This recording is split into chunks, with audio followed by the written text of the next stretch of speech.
Everyone, आपका स्वागत है आज की वीडियो में। आज की वीडियो में हम एक और वीकली ओपन सेलिंग स्ट्रैटेजी सीखने वाले हैं जिसका नाम है यहाँ पे आयरन फ्लाई। आयरन फ्लाई के ऊपर हमने काफ़ी सारे अच्छे-अच्छे वीडियोस यहाँ पे यूट्यूब पे अपलोड किए हुए हैं, लेकिन आज के वीडियो में हम क्या सीखने वाले हैं, कुछ नए कॉन्सेप्ट्स हैं। क्योंकि यहाँ पे आप देख सकते हैं कुछ नए कॉन्सेप्ट्स के बारे में हम यहाँ पे सीखने वाले हैं। एडजस्टमेंट्स के बारे में हम सीखने वाले हैं और एडजस्टमेंट्स भी हम यहाँ पे 2 तरह की यहाँ पे सीखेंगे। सबसे पहले हम सीखेंगे अगर मार्केट एक डायरेक्शन में जाता है तो वहाँ पे कैसे हम अपने लॉस को मिनिमाइज़ कर सकते हैं, रिड्यूस कर सकते हैं। और दूसरे यहाँ पे एडजस्टमेंट के मेथड में हम यहाँ पे सीखने वाले हैं कि अगर मार्केट रिवर्स यहाँ पे होना स्टार्ट कर देता है, रिवर्सल्स यहाँ पे देना यहाँ पे स्टार्ट कर देता है, तो इस तरह की कंडीशन में हम यहाँ पे कैसे अपने आप को प्रोटेक्ट कर सकते हैं और लॉस को यहाँ पे हम रिड्यूस कर सकते हैं या फिर हम अपने प्रॉफिट को किस तरीके से यहाँ पे बढ़ा सकते हैं। तो अगर मार्केट एक तरफ जाता है तो उसको एडजस्ट करना थोड़ा सा यहाँ पे आसान होता है। अगर हम कंपेयर करते हैं रिवर्सल्स वाली कंडीशन में, तो रिवर्सल वाली कंडीशन पे हम थोड़ा सा यहाँ पे ज़्यादा ध्यान देने वाले हैं। ठीक है, तो आज की वीडियो में कुछ नए कॉन्सेप्ट्स हैं, कुछ नए एडजस्टमेंट्स हैं, आयरन फ्लाई के बारे में यहाँ पे कुछ नया सीखने वाले हैं। तो वीडियो में बने रहना और काफ़ी सारी चीज़ें अब यहाँ पे हम सीखना समझना स्टार्ट करते हैं। अब एडजस्टमेंट को समझने से पहले, कॉन्सेप्ट को समझने से पहले हम क्या करते हैं, यहाँ पे कोई एक वीक सेलेक्ट कर लेते हैं, रिसेंट वाला कोई एग्जांपल सेलेक्ट कर लेते हैं। 28 फरवरी वाला जो एग्जांपल है उसको हम सेलेक्ट कर रहे हैं और यहाँ पे हम निफ्टी के अंदर ये वाला एग्जांपल जो है समझने की कोशिश यहाँ पे हम कर रहे हैं। सबसे पहले हमें एक आयरन फ्लाई को क्रिएट करना है। आयरन फ्लाई को कैसे क्रिएट करना होता है वो सभी लोगों को पता होता है, जिनको नहीं पता उनको मैं समझा देता हूँ। लेकिन सबसे पहले हमें एक यहाँ पे शॉर्ट स्ट्रैडल को यहाँ पे क्रिएट करना होता है। शॉर्ट स्ट्रैडल को हम किस तरह से क्रिएट कर सकते हैं, जब हम अपने एट द मनी को यहाँ पे सेल कर देते हैं, कॉल एंड पुट को हम सेल कर देते हैं, तो यहाँ पे क्या बन जाता है, हमारा एक शॉर्ट स्ट्रैडल जो है यहाँ पे क्रिएट हो जाता है। अब शॉर्ट स्ट्रैडल के अंदर इशू क्या होता है कि जो हमारा रिस्क है वो डिफाइन नहीं होता है, साथ में बड़ा गैप अप गैप डाउन होगा तो यहाँ पे हमें इशू यहाँ पे क्रिएट होता हुआ देखने को मिल जाएगा। तो इसीलिए हम दूर के हेजेस को ऐड करते हैं, जिससे हमारा एक नया स्ट्रैटेजी क्रिएट होता है जिसको हम बोल देते हैं आयरन फ्लाई। इसके अंदर सबसे बेनिफिशियल चीज़ें क्या होती हैं, वो ये होती हैं कि पहला, हमारा रिस्क डिफाइन होता है, दूसरा यहाँ पे रिस्क कम होता है और तीसरा हमारा जो आरआर रेशियो है वो हमें यहाँ पे काफ़ी अच्छा देखने को मिलता है। जैसे अगर मैं आपको एग्जांपल के थ्रू यहाँ पे समझाने की कोशिश करूँ, तो ये हमारा एक आयरन फ्लाई हमने यहाँ पे बना लिया है। अगर आप यहाँ पे देखेंगे तो यहाँ पे हमने एट द मनी का सेल किया हुआ है दोनों तरफ और 200 पॉइंट्स के आसपास के हमने दोनों तरफ के हेजेस को यहाँ पे ऐड किया हुआ है। तो यहाँ पे मैं बस आपको चीज़ें यहाँ पे समझाने की कोशिश कर रहा हूँ। ठीक है, अब देखो यहाँ पे एक लोड के अंदर ये हमारा मार्जिन लग रहा है, ये हमारा मैक्स प्रॉफिट है, ये हमारा मैक्स लॉस है। अगर आप देखेंगे मैक्स लॉस जो है काफ़ी कम है मैक्स प्रॉफिट को अगर हम कंपेयर करते हैं तो। आरआर रेशियो में काफ़ी अच्छा देखने को मिलता है, जो हमने अभी डिस्कस भी किया था। ठीक है, और रेंज वगैरह भी आप यहाँ पे देख सकते हैं। आज का जो हम एडजस्टमेंट सीखने वाले हैं उसके अंदर सबसे अच्छी चीज़ क्या है कि यहाँ पे किसी भी तरह की एडिशनल मार्जिन की यहाँ पे रिक्वायरमेंट नहीं है। ठीक है, तो जितना स्ट्रैटेजी आप क्रिएट करेंगे उतने मार्जिन में आपका यहाँ पे जो स्ट्रैटेजी है वो एडजस्ट भी हो जाएगा। ठीक है, अच्छा ये जो एडजस्टमेंट हम सीखने वाले हैं उसके अंदर 2 स्टेप्स हैं, दोनों स्टेप्स को हमें काफ़ी डिटेल में यहाँ पे समझना है। ठीक है, पहले स्टेप के अंदर हम क्या सीखेंगे, रिस्क को किस तरीके से यहाँ पे मिनिमाइज़ हमें करना है। दूसरे स्टेप के अंदर हम क्या सीखेंगे, प्रॉफिट को हम कैसे यहाँ पे इंक्रीज़ कर सकते हैं, जिस तरफ मार्केट मूव कर रहा है उस तरफ के प्रॉफिट को हम यहाँ पे कैसे इंक्रीज़ कर सकते हैं, वो यहाँ पे हम समझेंगे दूसरे स्टेप में। ठीक है, आगे बढ़ने से पहले यहाँ पे हम अपने लोड्स को भी बढ़ा लेते हैं ताकि चीज़ें आपको और अच्छे से यहाँ पे समझ आए और एडजस्टमेंट कब स्टार्ट करना है वो भी यहाँ पे हम समझ लेते हैं। ठीक है, यहाँ पे हमें ध्यान देना है सेलिंग वाले लेग का, दोनों तरफ के सेलिंग वाले लेग का हमें ध्यान देना है। अगर किसी भी तरफ का सेलिंग वाला लेग जो है वो आईटीएम के अंदर शिफ्ट हो जाता है और 100 पॉइंट के आसपास आईटीएम के अंदर शिफ्ट हो जाता है, तो ही यहाँ पे हम अपने एडजस्टमेंट को स्टार्ट करेंगे। ठीक है, मान लेते हैं मार्केट ऊपर की तरफ जा रहा है और यहाँ पे हमारा कॉल साइड का जो सेलिंग वाला लेग है वो आईटीएम के अंदर शिफ्ट हो जाता है और आईटीएम के अंदर भी 100 पॉइंट की तरफ शिफ्ट हो जाता है, तो ही यहाँ पे हम अपना एडजस्टमेंट स्टार्ट करेंगे। या फिर मार्केट अगर नीचे की तरफ गिरता है और पुट साइड का जो सेलिंग वाला लेग है वो 100 पॉइंट अंदर की तरफ शिफ्ट हो जाता है आईटीएम के अंदर, तो ही यहाँ पे हम अपना एडजस्टमेंट जो है उसको स्टार्ट करने वाले हैं। ठीक है, क्या एडजस्टमेंट होने वाला है उसको भी यहाँ पे मैं आपको समझाऊंगा। उससे पहले हम थोड़ा सा इसको यहाँ पे आगे बढ़ाते हैं। ठीक है, अभी तो कोई दिक्कत नहीं है, थोड़ा सा इसको हम और आगे बढ़ा लेते हैं। यहाँ पे अगर आप देखेंगे मार्केट जो है हमारा नीचे की तरफ मूव कर रहा है। ठीक है, मार्केट जो है नीचे की तरफ मूव कर रहा है, पुट साइड के ब्रेक इवन की तरफ मूव कर रहा है। और अगर आप यहाँ पे देखेंगे जो हमारा ब्रेक इवन है वो कितना बचा हुआ है, सिर्फ और सिर्फ 0.2% के आसपास का यहाँ पे ब्रेक इवन हमें बचता हुआ देखने को मिल रहा है। अगर मार्केट ये ब्रेक इवन ब्रेक कर देता है और मार्केट हमारा यहाँ कहीं एक्सपायर हो जाता है, तो हमें क्या देखने को मिलेगा, काफ़ी बड़ा यहाँ पे हमें लॉस देखने को मिल सकता है। तो इस तरफ के लॉस को यहाँ पे मिनिमाइज़ करना है। पहले स्टेप में हम यही सीखेंगे कि जिस तरफ मार्केट मूव कर रहा है उस तरफ के लॉस को हम कैसे, रिस्क को कैसे हम यहाँ पे मिनिमाइज़ कर सकते हैं। अब देखो, हमें एडजस्टमेंट कब स्टार्ट करना था, जैसे किसी भी साइड का जो सेलिंग वाला लगे वो आईटीएम के अंदर शिफ्ट हो जाएगा और 100 पॉइंट के आसपास आईटीएम के अंदर शिफ्ट हो जाएगा, तभी हम अपने यहाँ पे एडजस्टमेंट को स्टार्ट कर देंगे। अब देखो इस तरफ के लॉस को हमें यहाँ पे मिनिमाइज़ करना है। ठीक है? तो हम क्या करेंगे, जिस तरफ मार्केट मूव कर रहा है उससे अपोज़िट साइड में आएँगे। अपोज़िट साइड क्या है? कॉल साइड, ठीक है? और कॉल साइड के अंदर जो सेलिंग वाला लेग है, ठीक है? ये हमारे पास स्प्रेड है, ये हमारे पास स्प्रेड का फर्स्ट लेग है जो कि सेलिंग वाला लेग है, और ये हमारा सेकंड लेग है जो कि हेज भी है। तो स्प्रेड का जो फर्स्ट लेग है अपोज़िट साइड का, उसको हम 100 पॉइंट अंदर की तरफ शिफ्ट कर देंगे। ठीक है? इससे बेनिफिट क्या मिलेगा? ध्यान से समझना, अपोज़िट साइड का जो सेलिंग वाला लेग है उसको हम क्या करेंगे, 100 पॉइंट और अंदर की तरफ शिफ्ट कर देंगे। उससे बेनिफिट क्या मिलेगा? यहाँ पे हम एक्स्ट्रा प्रीमियम को कलेक्ट करने की कोशिश कर रहे हैं, ताकि हमारा इस तरफ का जो रिस्क है वो यहाँ पे मिनिमाइज़ हो जाए। जैसे अगर मैं आपको दिखाऊँ तो मैं इसको 100 पॉइंट और अंदर की तरफ शिफ्ट कर देता हूँ, और पहले वाला जो लेग था उसको यहाँ पे हम एग्ज़िट कर देते हैं। ठीक है? तो उससे क्या बेनिफिट मिला? हमारा इस तरफ का जो रिस्क था वो हमें यहाँ पे मिनिमाइज़ होता हुआ देखने को मिल गया, काफ़ी कम होता हुआ हमें देखने को मिल चुका है। ठीक है? और यहाँ पे अगर आप देखेंगे तो यहाँ पे हमने पहले स्टेप को अच्छे से यहाँ पे समझ लिया है। सेकंड स्टेप हम कब स्टार्ट करेंगे? जब हमारा ये वाला जो एरिया है, ये वाला जो एरिया है ये ब्रेक हो जाता है, तब हम अपना सेकंड स्टेप स्टार्ट करेंगे, और हम अपना इस तरफ का प्रॉफिट जो है उसको भी यहाँ पे इंक्रीज़ करने की कोशिश करेंगे। अब काफ़ी सारे लोगों को डाउट होगा कि रिवर्सल वाली कंडीशन में क्या करना है? अगर मार्केट इस वाले पॉइंट पे आता है, तो यहाँ पे हम रिवर्सल के लिए भी एडजस्टमेंट करने वाले हैं, जो कि हम आगे समझेंगे। ठीक है? इस वाले पॉइंट को हम क्या बोल देते हैं? Reversal point. ठीक है? इसके लिए यहाँ पे हम रिवर्सल के लिए यहाँ पे हम एडजस्टमेंट इस वाले पॉइंट पे ही हम करने वाले हैं, तब रिवर्सल के लिए हम यहाँ तक का वेट यहाँ पे हम करेंगे। ठीक है? तो इसको हम थोड़ा-सा और आगे बढ़ाते हैं। देखो अभी तो कोई दिक्कत नहीं है, थोड़ा-सा इसको हम और आगे बढ़ाते हैं। अब देखो मार्केट ने ये वाला जो एरिया है वो भी ब्रेक कर दिया है। ठीक है? एक चीज़ का हमें और ध्यान देना है कि एक्सपायरी तक, एंड तक वेट करने की कोई नीड नहीं है। अगर हमें एक डिसेंट प्रॉफिट मिल जाता है तो हम अपने प्रॉफिट को सेव करने पे भी यहाँ पे ध्यान दे सकते हैं। ठीक है? अच्छा, यहाँ पे सेकंड स्टेप क्या करना है उसको थोड़ा समझते हैं। देखो मार्केट ने ये वाला एरिया जो है वो भी ब्रेक कर दिया है, और अगर आप देखेंगे इस साइड में अगर मार्केट एक्सपायर होता है, तो हमारे पास इतना कुछ प्रॉफिट यहाँ पे नहीं बचेगा, क्योंकि इतना यहाँ पे प्रॉफिट नहीं है। ठीक है? अच्छा, यहाँ पे एडजस्टमेंट हम क्या करेंगे सेकंड स्टेप के अंदर? यहाँ पे हम अपने इस साइड के प्रॉफिट को इंक्रीज़ करने के बारे में यहाँ पे हम समझेंगे। तो जिस तरफ मार्केट मूव कर रहा है, ठीक है?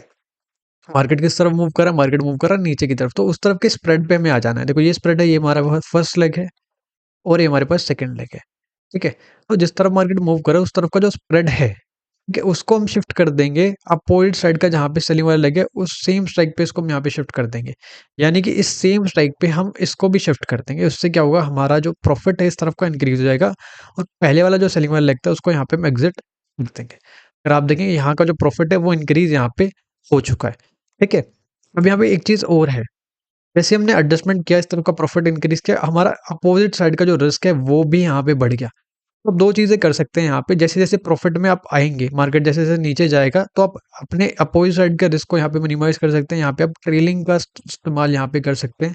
अपोज़िट साइड का जो हेज है, उसको आप अंदर की तरफ शिफ्ट कर सकते हैं। जैसे अगर मैं आपको दिखाऊँ यहाँ पे, इस कंडीशन के अंदर ही अगर आपको मैं यहाँ पे दिखाता हूँ, अगर मैं थोड़ा इसको अंदर की तरफ शिफ्ट कर दूँ, अपोज़िट साइड का जो हेज है उसको अंदर की तरफ शिफ्ट कर दूँ, उससे बेनिफिट क्या मिलेगा हमारा? इस तरफ का जो रिस्क है वो यहाँ पे हमें कम होता हुआ देखने को मिल जाएगा। अगर इसको मैं और अंदर की तरफ शिफ्ट करूँगा, तो यहाँ पे हमारा रिस्क जो है और ज़्यादा कम होता हुआ हमें देखने को मिल जाएगा। अभी मैं इसको इतना ज़्यादा अंदर की तरफ शिफ्ट नहीं कर रहा हूँ, इसको हम अभी यहीं पे छोड़ देते हैं। ठीक है? जैसे-जैसे हम प्रॉफिट में आएँगे, अपने रिस्क को हम यहाँ पे कम करते जाएँगे, ठीक है? और मिनिमाइज़ उसको यहाँ पे हम करते जाएँगे। ठीक है? थोड़ा-सा इसको हम और आगे बढ़ाते हैं। ठीक है? अभी तो कोई दिक्कत नहीं है, थोड़ा-सा इसको हम और आगे बढ़ाते हैं। अब देखो यहाँ पे काफ़ी अच्छा हमें एक प्रॉफिट देखने को मिल रहा है, थोड़ा-सा इसको हम और यहाँ पे आगे बढ़ा लेते हैं, यहाँ भी कोई दिक्कत नहीं है। आप चाहें तो यहाँ पे भी अपने रिस्क को और ज़्यादा मिनिमाइज़ कर सकते हैं, हेज को थोड़ा और भी अंदर की तरफ आप यहाँ पे शिफ्ट कर सकते हैं, ठीक है? तो यहाँ पे हमारा जो रिस्क है और ज़्यादा कम होता हुआ हमें देखने को मिल चुका है, थोड़ा-सा इसको हम और आगे बढ़ा लेते हैं, यहाँ पे भी कोई दिक्कत नहीं है। और जैसे कि मैंने आपको समझाया, आपको प्रॉफिट को सेव करने पे यहाँ पे फ़ोकस करना है, ठीक है? देखो यहाँ पे भी हमारा काफ़ी अच्छा हमें प्रॉफिट देखने को मिल रहा है, ठीक है? तो यहाँ पे हमने दोनों स्टेप्स को काफ़ी डिटेल में समझा। पहले स्टेप के अंदर यहाँ पे हमने कैसे रिस्क को मिनिमाइज़ किया वो समझा, दूसरे स्टेप के अंदर कैसे हम प्रॉफिट को इंक्रीज़ कर सकते हैं वो यहाँ पे हमने समझा। एक और एग्जांपल लेते हैं, उसके अंदर हम रिवर्सल वाली कंडीशंस को भी समझते हैं, और जो कॉन्सेप्ट बच गए उनको भी यहाँ पे हम समझना स्टार्ट करते हैं, ठीक है? बाकी कंडीशंस को समझने के लिए, बाकी के एडजस्टमेंट को समझने के लिए हम एक और वीक को सिलेक्ट कर लेते हैं, कोई एग्जांपल को यहाँ पे हम ले लेते हैं। 7th मार्च वाला ये एग्जांपल हम ले रहे हैं, टाइमिंग जो है मैं 10 बजे के आसपास ही रख रहा हूँ, और यहाँ पे हम क्या करते हैं, एक आयरन फ्लाई को बिल्ड कर देते हैं। आयरन फ्लाई को कैसे बिल्ड करना होता है वो यहाँ पे हमने पहले वाले एग्जाम्पल के अंदर समझ ही लिया था। यहाँ से आप मार्जिन देख सकते हैं, इस वीक के अंदर कितना मार्जिन लग रहा है, ये हमारा मैक्स प्रॉफिट है, ये हमारा मैक्स लॉस है। आरआर रेशियो में काफ़ी अच्छा देखने को मिल रहा है। और अगर हम दोनों तरफ की रेंज की बात करते हैं, तो 0.7% के आसपास का रेंज हमें इस तरफ देखने को मिल रहा है, और अगर हम इस तरफ की बात करें तो यहाँ पे भी हमें 0.7% के आसपास का रेंज हमें देखने को मिल रहा है। ठीक है? एडजस्टमेंट जैसे हमने सीखा था वैसे ही हम अपने एडजस्टमेंट को यहाँ पे करने वाले हैं। मैं आपको वापस से एक बार रिवाइज़ करा देता हूँ। देखिए, हमें क्या करना है, हमें ये जो दोनों सेलिंग वाले लेग हैं, इन पे ध्यान देना है। जैसे ही किसी भी तरफ का सेलिंग वाला लेग जो है वो आईटीएम के अंदर 100 पॉइंट की तरफ यहाँ पे शिफ्ट हो जाएगा, हम क्या करेंगे, अपोजिट साइड वाला जो सेलिंग वाला लेग है उसको 100 पॉइंट हम अंदर की तरफ यहाँ पे शिफ्ट कर देंगे। ये हमारा पहला स्टेप था। और दूसरे स्टेप को हम तभी करेंगे जब हमें अपने प्रॉफिट को यहाँ पे इंक्रीज करना होगा। ठीक है, चलिए यहाँ पे हम क्या करते हैं, इस वाले एग्जाम्पल के अंदर भी चीज़ों को समझना स्टार्ट करते हैं। ठीक है, उससे पहले हम अपने लोड्स को यहाँ पे बढ़ा देते हैं। ठीक है, चलिए अब देखो यहाँ पे धीरे-धीरे हम आगे बढ़ा रहे हैं, अभी तो कोई दिक्कत नहीं है, थोड़ा-सा इसको हम और आगे बढ़ाते हैं, अभी भी यहाँ पे कोई इश्यू नहीं है, थोड़ा-सा इसको हम और आगे बढ़ाते हैं।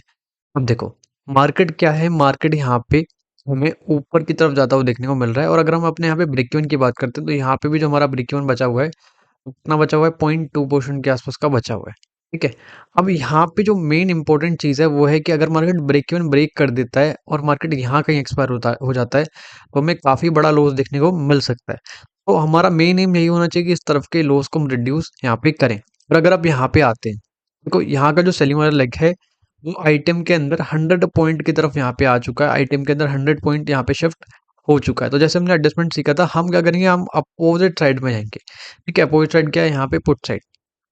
और पुट साइड के अंदर जो स्प्रेड का यहाँ पे फर्स्ट लेग है, यानी कि सेलिंग वाला लेग है, इसको हम 100 पॉइंट और अंदर की तरफ शिफ्ट कर देंगे। ये हम क्यों कर रहे हैं, ताकि हम एक्स्ट्रा क्रेडिट को यहाँ पे उठा सकें, जिससे हमारा इस तरफ का जो लॉस है वो यहाँ पे रिड्यूस हो जाए। ठीक है, तो यहाँ पे हम क्या करते हैं, 100 पॉइंट्स को अंदर की तरफ यहाँ पे शिफ्ट कर देते हैं और पहले वाला जो लेग है, पहले वाला जो हमारा फर्स्ट लेग था स्प्रेड का, उसको हम हटा देते हैं। ठीक है, तो इससे क्या बेनिफिट मिला, हमारा जिस तरफ मार्केट मूव कर रहा है उस तरफ का जो लॉस है वो हमें काफ़ी हद तक रिड्यूस होता हुआ देखने को मिल गया है। सेकंड स्टेप हम कब करते हैं, जब हमारा इस तरफ का ये वाला जो एरिया है ये ब्रेक हो जाता है, तब हम अपना सेकंड स्टेप करते हैं। वो क्यों करते हैं, हम अपने प्रॉफिट को इंक्रीज करने के लिए यहाँ पे सेकंड स्टेप को हम करते हैं। ठीक है, अच्छा, रिवर्सल के लिए हमने क्या समझा था, ये हमारा रिवर्सल पॉइंट था, ये वाला जो है ये क्या था, हमारा रिवर्सल पॉइंट था। अगर मार्केट यहाँ पे आ जाएगा तो हम रिवर्सल के लिए भी अपनी एडजस्टमेंट को करने वाले हैं। ठीक है, थोड़ा सा इसको हम और आगे बढ़ाते हैं। देखो अभी तो कोई दिक्कत नहीं है, थोड़ा सा इसको हम और आगे बढ़ा लेते हैं। अब देखो यहाँ पे मार्केट जो है हमारे रिवर्सल पॉइंट के आसपास आ चुका है, रिवर्सल पॉइंट लगभग लगभग मार्केट ने यहाँ पे ब्रेक कर दिया है। तो अगर मार्केट इस तरह कंडीशन देता है, यहाँ पे देखो मार्केट पहले ऊपर की तरफ जा रहा था, अब मार्केट यहाँ पे रिवर्स होना स्टार्ट हो गया है। और हम और ज़्यादा वेट नहीं करेंगे, क्योंकि इससे ज़्यादा हम वेट करेंगे तो यहाँ पे जो ब्लू लाइन है वो हमें काफ़ी डैमेज देता हुआ देखने को मिल सकता है। तो इस रिवर्सल पॉइंट पे हम क्या करेंगे, ये पूरा जो स्ट्रैटेजी अभी बना हुआ है इसको हम एग्जिट कर देंगे और यहाँ पे हम एक न्यू आयरन फ्लाई को क्रिएट करेंगे। लेकिन ध्यान ये रखना है कि जो हम आयरन फ्लाई क्रिएट करेंगे उसके हेज थोड़े से यहाँ पे पास हो। पहले हमने जो हेज के अंदर डिफरेंस रखा था वो कितने का रखा था, 200 पॉइंट्स का रखा था। अब यहाँ पे हम कितना डिफरेंस रखेंगे हेजेस के अंदर, 150 पॉइंट्स का। तो 50 पॉइंट के आसपास का जो यहाँ पे डिफरेंस है वो हमने यहाँ पे कम कर दिया है। उससे बेनिफिट क्या मिलेगा कि जब हम दूसरी बार आयरन फ्लाई को क्रिएट करेंगे तो हमारा जो रिस्क है वो पहले से हमें यहाँ पे कम देखने को मिल जाएगा। ठीक है, अब देखो यहाँ पे सेम एडजस्टमेंट करना है, सेम वाले लेग पे हमें ध्यान देना है। जैसे किसी भी साइड में आईटीएम के अंदर 100 पॉइंट के आसपास वो शिफ्ट होगा तो हम अपोजिट साइड से सनी वाले लेग को 100 पॉइंट अंदर की तरफ यहाँ पे शिफ्ट कर देंगे। ठीक है, थोड़ा सा इसको हम और आगे बढ़ाते हैं। देखो यहाँ पे अगर आप देखोगे तो काफ़ी ये आगे की तरफ आ चुका है। थोड़ा इसको अगर हम पीछे करें यहाँ पे, तो ये 100 पॉइंट अंदर की तरफ आ चुका है। ठीक है, और यहाँ का ब्रेक इवन कितना बचा हुआ है, 0.1% के आसपास का ब्रेक इवन यहाँ पे बचा हुआ है। ठीक है, तो हमने जैसे एडजस्टमेंट सीखा है, अब यहाँ पे हम आते हैं अपोजिट साइड में। ठीक है, और अपोजिट साइड में आने के बाद हम जैसे हमने एडजस्टमेंट सीखा हुआ है वैसे ही हम एडजस्टमेंट कर देते हैं। ठीक है, पहली वाली सेलिंग वाले लेग को हम यहाँ पे हटा देते हैं। सिंपल सा काम हमने यहाँ पे करना है। ठीक है, और हमारा इस तरफ का प्रॉफिट देखो अभी काफ़ी डिसेंट हमें देखने को मिल रहा है। अगर आप चाहें तो प्रॉफिट को यहाँ पे बढ़ा भी सकते हैं सेकंड स्टेप के साथ, नहीं चाहते तो अब उसके यहाँ पे कोई ज़रूरी यहाँ पे नहीं है। ठीक है, थोड़ा सा इसको हम और आगे बढ़ाते हैं। देखो अभी तो कोई दिक्कत नहीं है, अभी यहाँ पे कोई दिक्कत नहीं है। ठीक है, थोड़ा सा इसको हम और आगे बढ़ाते हैं। अब देखो यहाँ पे हमें एक डिसेंट प्रॉफिट देखने को मिल चुका है, तो आप प्रॉफिट को सेव करने पे भी यहाँ पे ध्यान दे सकते हैं। थोड़ा सा इसको हम और आगे बढ़ा देते हैं। यहाँ पे भी हमारा काफ़ी अच्छा प्रॉफिट चल रहा है। आप चाहें तो प्रॉफिट को और भी बढ़ा सकते हैं, वरना आप प्रॉफिट को सेव करने पे भी यहाँ पे फोकस कर सकते हैं। तो यहाँ पे हमने दोनों कंडीशन को काफ़ी अच्छे से समझ लिया है। अगर मार्केट एक तरफ मूव करता है, वन साइड मार्केट मूव करता है, तो उस कंडीशन के अंदर किस तरह से एडजस्टमेंट करने हैं वो यहाँ पे हमने समझा। रिवर्सल्स के अंदर किस तरह से हम यहाँ पे एडजस्टमेंट कर सकते हैं वो भी यहाँ पे हमने समझ लिया है। तो दोनों कंडीशंस को काफ़ी डिटेल में अच्छे से हमने समझ लिया है। फिर भी अगर आपको कोई डाउट रहता है तो आप कमेंट में ज़रूर पूछेगा, मैं आपके डाउट्स को यहाँ पे ज़रूर यहाँ पे रिप्लाई करने की कोशिश करूँगा। ठीक है, वीडियो अच्छा लगा तो वीडियो को यहाँ पे आप लाइक कर सकते हैं। जिस किसी ने भी चैनल को सब्सक्राइब नहीं किया है, चैनल को यहाँ पे सब्सक्राइब कर लो। सिर्फ 30-40% लोगों ने ही चैनल को सब्सक्राइब किया है। तो जो लोग वीडियो देखते हैं जिन्होंने सब्सक्राइब नहीं किया है, तो चैनल को यहाँ पे आप सब्सक्राइब कर लीजिए। ठीक है, ये था आज का वीडियो। मिलते हैं अगली वीडियो में। Thanks for watching. Bye bye.